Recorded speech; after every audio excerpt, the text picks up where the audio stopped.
कक्षा 11वीं की स्टूडेंट फाइनली आपका विषय अर्थशास्त्र का त्रैमासिक परीक्षा 2024-25 पेपर लेके आ चुके हैं। आप लोग बहुत से रिकमेंड कर रहे थे कि अर्थशास्त्र का पेपर लाओ, तो फाइनली आपका पेपर आ चुका है। और साथ ही इस वीडियो में हम संपूर्ण उत्तर सहित आपका पेपर कंप्लीट करने वाले हैं, ठीक है। और आपको बता दें, पेपर देने से पहले आपको इस पेपर को अच्छे से पूरे यहाँ पर याद कर लेना। पूरा अंक आपका 80 अंक रहेगा और समय आपके यहाँ पर 3 घंटे रहने वाला है, ठीक है। और आप यहाँ पर इस पेपर को अच्छी पूरे यहाँ पर याद कर लेते हैं तो आपके 80 अंक आने वाले हैं। और साथ ही आपका निर्देश आता है सही प्रश्न करना अनिवार्य है। फिर आपका दूसरा निर्देश आता है प्रश्न क्रमांक 1 से 5 तक वस्तुनिष्ठ प्रश्न जिनके लिए 32 अंक निर्धारित है। फिर आपका तीसरा निर्देश आता है चौथा 5वां, ठीक है। तो आप निर्देश यहाँ पढ़ सकते हैं। और साथ ही स्टूडेंट वीडियो को लाइक कर लीजिए और चैनल को सब्सक्राइब कर लीजिए, क्योंकि हम बड़ी मेहनत से आपके लिए पेपर लाते हैं, ठीक है। तो चलिए आपका जो पेपर वो देख लेते हैं। तो आपको थोड़ा यहाँ पर जूम करके दिखाते हैं जिससे आप यहाँ पर अच्छी तरह से देख पाएंगे, ठीक है। तो स्टूडेंट वीडियो को लाइक जरूर कर लीजिएगा, क्योंकि हम बड़ी मेहनत से आपके लिए यहाँ पर, ठीक है, बड़ी मेहनत से आपके लिए वीडियो लाते हैं, ठीक है। तो जो लाइक के बटन है वो आप दबा दीजिए। और साथ ही आप यहाँ पर देख सकते हैं सही विकल्प चुनकर लिखिए आपके 6 नंबर के आते हैं। तो पहला आता है जब आंकड़ों को समय के आधार पर वर्गीकृत किया जाता है तो इसे कहा जाता है। तो आपका आता है स्थानिक वर्गीकरण, ब आता कालानुक्रमिक वर्गीकरण, और साथ आपको गुणात्मक वर्गीकरण, और दांत इनमें से कोई नहीं। तो जो आपका यहाँ पर दिया गया है जब आंकड़ों को समय के आधार पर वर्गीकृत किया जाता है तो इसे कहा जाता है। तो इसका करेक्ट आंसर आपका ब रहने वाला, ठीक है, कालानुक्रमिक वर्गीकरण। फिर आपका दूसरा आता है भारत में योजना आयोग की स्थापना किस वर्ष की गई थी। तो आपका आता है 1947, ब आता 1948, और सात आता 1949 और दाता 1950। तो यहाँ भारत में योजना आयोग की स्थापना किस वर्ष की गई थी। तो इसका जो राइट आंसर रहेगा वो आपका 1950 हो जाएगा, ठीक है। तो आपको ध्यान से देखना और सुनना है, जिससे पूरे ऑब्जेक्टिव वो आपको यहीं पर याद कर लेना है, ठीक है। तो इसलिए वीडियो को ध्यान से देखिएगा और सुनिएगा। फिर आपके यहाँ पर तीसरे आते सांख्यिकी के जन्म, ठीक है, जन्मदाता हैं। तो आपका आता है इसका ऑप्शन आता मार्शल, ब आता एचनवाल, और सात आपका गाल्टन, और दाता बाउले। तो जो आपके यहाँ पर दिया गया सांख्यिकी के जन्मदाता हैं, तो इसका जो आपका यहाँ पर करेक्ट आंसर रहेगा वो आपका एचनवाल हो जाएगा, ठीक है। एचनवाल आपका करेक्ट आंसर रहने वाला है। फिर आपका आता चौथा, भारत में रेल सेवा प्रारंभ हुई थी 1863 में, और ब आता 1873 में, और सात आता 1853 में, और दा आता 1883 में। तो जो स्टूडेंट आपका दिया गया है भारत में रेल सेवा प्रारंभ हुई थी, तो इसका करेक्ट आंसर आपका सा हो जाएगा 1853 में। फिर आपका आता 5वां, तृतीय क्षेत्र में शामिल है सेवाएं, और बात आपका उद्योग, और साता कृषि, और दाता आखेट। तो जो आपके यहाँ पर दिया गया तृतीय क्षेत्र में शामिल है, तो इसका करेक्ट आंसर आपका हो जाएगा सेवाएं। फिर आपका जो यहाँ पर आता है, ठीक है, 6वां, निम्न में से कौन सी आर्थिक क्रिया है। तो इसका आपका ऑप्शन आता उपभोग, बाता वितरण, साता आपका उत्पादन, और दाता इनमें सभी। तो जो आपके यहाँ पर दिया गया निम्न में कौन सी आर्थिक क्रिया है, तो इसका करेक्ट आंसर आपका दा रहेगा इनमें सभी, ठीक है। इस तरह से आपका जो यहाँ पर एक सही विकल्प वो कंप्लीट हो जाते हैं। आपने अच्छे से यहाँ पर याद कर लिए होंगे, ठीक है। अब चलिए प्रश्न 2 आता है रिक्त स्थानों की पूर्ति कीजिए, आपके 6 नंबर के आते हैं। तो पहला आता है स्वतंत्रता प्राप्त के समय कृषि क्षेत्र में उत्पादकता का स्तर डॉट था। तो यहाँ पर स्वतंत्रता प्राप्त के समय कृषि क्षेत्र में उत्पादकता का स्तर 52% था, ठीक है, 52% इसका आंसर आपका रहेगा। तो आपको यहाँ पर अच्छे से याद करते जाना। फिर आपका यहाँ पर दूसरा आता है नियोजित आर्थिक व्यवस्था में आर्थिक सत्ता डॉट हो जाता है। तो यहाँ पर नियोजित आर्थिक व्यवस्था में आर्थिक सत्ता का बंटवारा हो जाता है, ठीक है, बंटवारा इसका आंसर आपका रहने वाला है। तो आप यहाँ पर अच्छे से याद कर लीजिएगा। फिर आपका यहाँ पर आता है तीसरा, केंद्रीय प्रवृत्ति का सर्वश्रेष्ठ माप डॉट है। तो यहाँ पर केंद्रीय प्रवृत्ति का सर्वश्रेष्ठ माप माध्य है, ठीक है, इसका आंसर आपका माध्य हो जाएगा। तो माध्य आपका करेक्ट आंसर रहेगा। फिर आपका आता चौथा, वर्गीकरण डॉट का आधार है। तो वर्गीकरण आपका यहाँ पर डॉट का आधार है, इसका आंसर सभी को कमेंट में लिखना, ठीक है। और जो भी स्टूडेंट यहाँ पर सही आंसर लिखेंगे उनको यहाँ पर रिप्लाई भी किया जाएगा, ठीक है, और कमेंट पर लाइक भी किया जाएगा, और साथ ही हम पिन भी कर देंगे। इसलिए चौथे रिक्त स्थान का आंसर सभी को कमेंट में लिखना है। 5वां आता है स्वतंत्रता से पूर्व डॉट उद्योग का केंद्रीयकरण बंगाल राज्य में था। तो यहाँ पर स्वतंत्रता से पूर्व, ठीक है, चौथे और 5वीं का आंसर आपको बता दें, आपको कमेंट में लिखना है। और 6वां आता पूंजीवादी अर्थव्यवस्था में प्रत्येक साहसी अपने लाभ को, ठीक है, अधिकतम करना चाहता है। तो इसका आंसर आपका अधिकतम हो जाएगा। तो आप यहाँ पर अच्छे से याद कर लीजिएगा, इसका आंसर आपका रहेगा अधिकतम। तो इस तरह से आपके यहाँ पर रिक्त स्थान कंप्लीट हो जाते हैं। साथ ही जो आपका चौथा रिक्त स्थान है और 5वां, इन सभी का आंसर आपको कमेंट में लिखना। जो भी स्टूडेंट यहाँ पर सही आंसर लिखेंगे उनका कमेंट, ठीक है, पेन भी किया जाएगा। अब चलिए आपका यहाँ पर प्रश्न 3 आता सत्य असत्य का चयन करके लिखिए, आपके 6 नंबर के आते हैं। तो पहला आता सूचक स्वयं प्रश्नावली भरते हैं। तो पहला आपका बिल्कुल यहाँ पर सत्य रहेगा। फिर आपका आता है दूसरा, जटिल तथ्यों को सांख्यिकी सरल रूप में प्रस्तुत करती है, तो आपका ये बिल्कुल सत्य रहेगा। ठीक है, सत्य रहने वाला आपका दूसरा भी। फिर तीसरा आता है समक तत्वों के समूह होते हैं, तो आपका यह भी सत्य रहेगा, तो अच्छे से याद कर लीजिएगा। फिर आपका आता है यहाँ पर चौथा, गुणात्मक तत्वों का सारणीयन किया जा सकता है, तो आपका यह भी यहाँ पर सत्य रहने वाला है। फिर आपका यहाँ पर आता है पाँचवा, वर्गीकरण काल्पनिक आधार पर नहीं हो सकता, तो ये आपका असत्य हो जाएगा। ठीक है, असत्य रहेगा आपका यह। फिर आपका आता है छठवां, सरकारी प्रकाशन द्वितीयक सम्मक होते हैं, तो आपका यह बिल्कुल सत्य रहेगा। तो इस तरह से आपके यहाँ पर 70 भी कंप्लीट हो जाते हैं, आपने अच्छे से याद कर लिए होंगे। अब चलिए स्टूडेंट हम यहाँ पर देख लेते हैं आपका प्रश्न चला आता है सही जोड़ी बनाइए। ठीक है, स्तंभ अवयव में आपके यहाँ पर सही जोड़ी दी गई है जो कि 7 नंबर की रहेंगी। तो पहले आती है आपकी राष्ट्रीय आय की गणना। तो राष्ट्रीय आय की गणना आपकी क्या रहेगी, आपको बता देते हैं। ठीक है, राष्ट्रीय आय की गणना आपकी हो जाएगी दादा भाई नौरोजी, ये आपकी पहली रहेगी। फिर आपकी दूसरी थी भारत में प्रथम जनगणना, तो इसका करेक्ट आंसर 1881 हो जाएगी। ठीक है, उद्योग नीति, उद्योग नीति को मैच करना है आपको यहाँ पर। ठीक है, जो उद्योग नीति है वो आपकी रहेगी 1965, ये आपकी तीसरी हो जाएगी। फिर चौथी आती है राष्ट्रीय विकास परिषद का गठन, तो इसको आपको 1952 से मैच करना है, ये आपकी चौथी रहने वाली है।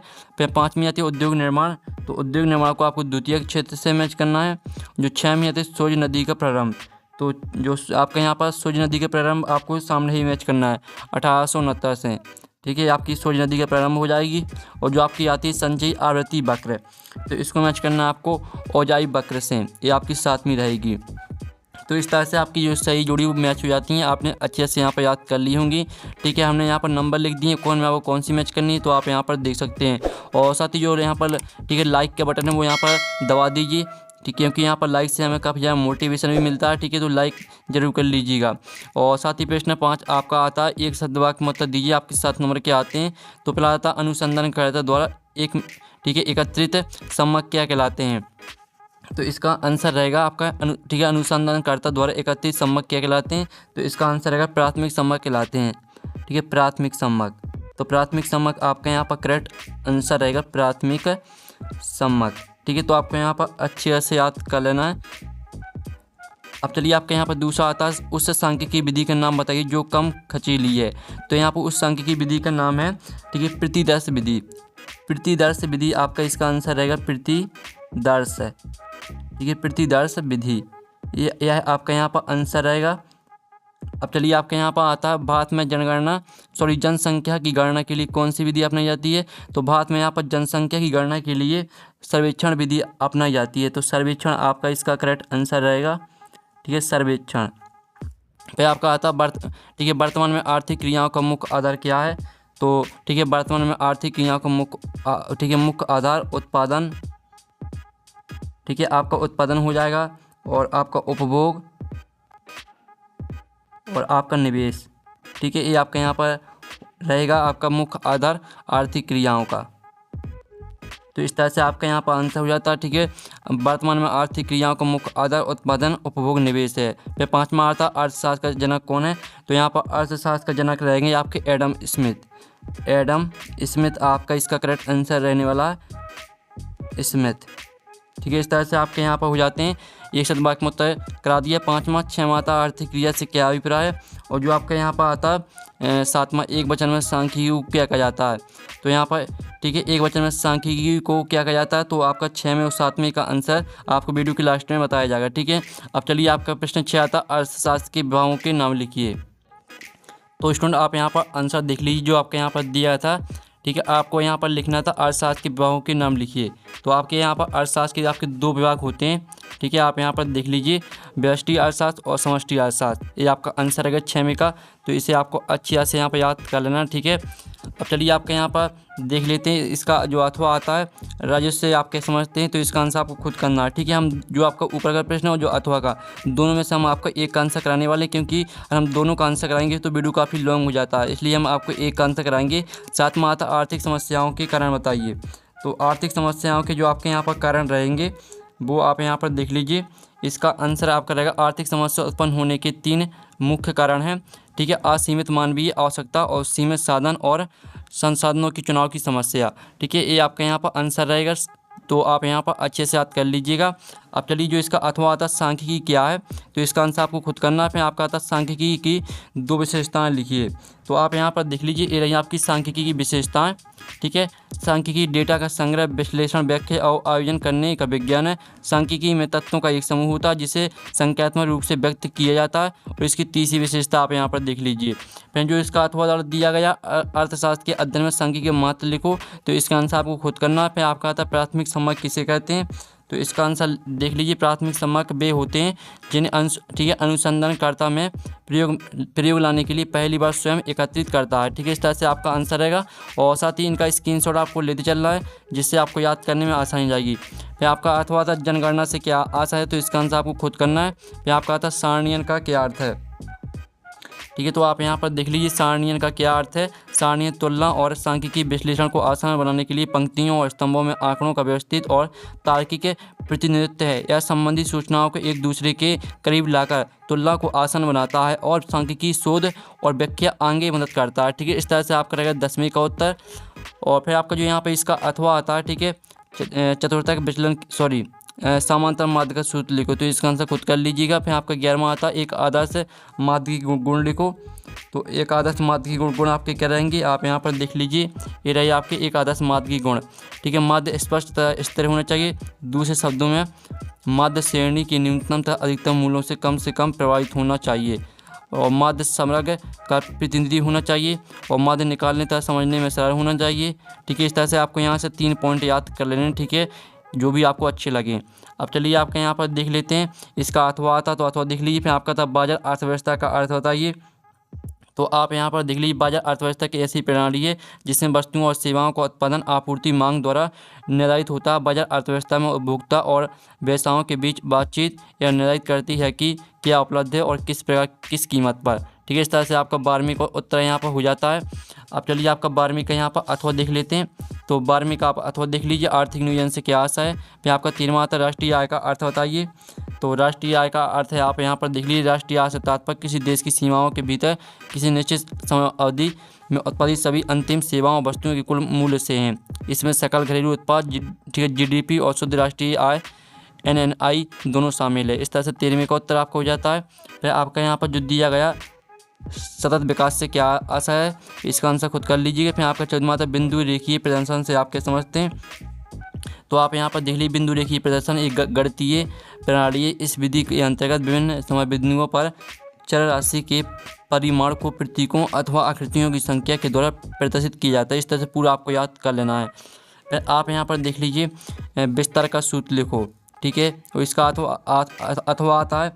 तो हम यहाँ पर विस्तार का सूत्र देख लेते हैं। तो आप यहाँ पर देख लीजिए विस्तार का सूत्र रहेगा आपका L-S बटे में L+S। ठीक है, इस तरह से आपका विस्तार का सूत्र रहने वाला L-S बटे में L+S। फिर जो आपके यहाँ पर दिया गया, ठीक है, प्रो मार्शल की परिभाषा दीजिए। तो इसका आंसर आपको खुद करना है। फिर आपका आता पूंजीवादी अर्थव्यवस्था की विशेषताएं लिखिए। तो हम पूंजीवादी अर्थव्यवस्था की विशेषताएं देख लेते हैं। ठीक है, ये आपकी पूंजीवादी अर्थव्यवस्था की विशेषताएं यहाँ पर दी गई हैं। ठीक है, यहाँ से आपको 2 विशेषताएं दी गई हैं। ठीक है, और इसकी तीसरी विशेषता भी आप यहाँ पर देख लीजिए। इस तरह से आपको तीनों विशेषताओं को याद कर लेना है। आप यहाँ पर एक साथ पूरा आंसर देख लीजिए। ये आपकी 3 विशेषताएं यहाँ पर दी गई हैं। अब चलिए आपके यहाँ पर आता सांख्यिकी विधियाँ क्या हैं, उनके नाम लिखिए।